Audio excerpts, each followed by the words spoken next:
Untuk first time yang nak pergi scuba diving, apa equipment yang perlu ada sebelum masuk bidang scuba? Okey, ada dua benda kat sini. Sebelum maksudnya beginner ataupun sebelum korang dah ada lesen, equipment apa yang korang perlu?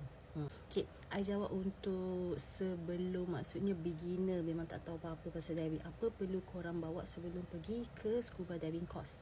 Package yang korang ambil selalunya include sekali dengan equipment rental selama kos tu berjalan. Kalau 3 hari, 3 hari, 4 hari, 4 hari. So korang tak perlu risau pasal apa yang korang kena bawa dari segi mask, fin, regulator, semua tak payah risau.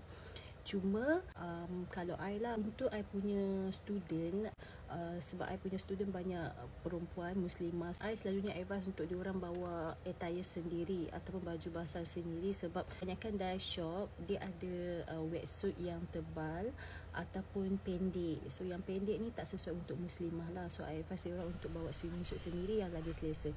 Tak ada masalah you guys nak pakai swimming suit yang macam muslimah, yang you pergi swimming tu is okay.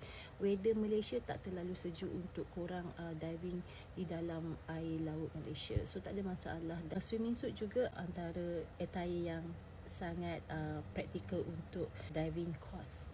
Untuk yang lain, is depend. Kalau you have budget, you nak beli mask sendiri, tak ada masalah. Tapi make sure you tanya advice daripada you punya future instructor ataupun anyone yang ada experience more about diving. So at least dia boleh bagi you tips.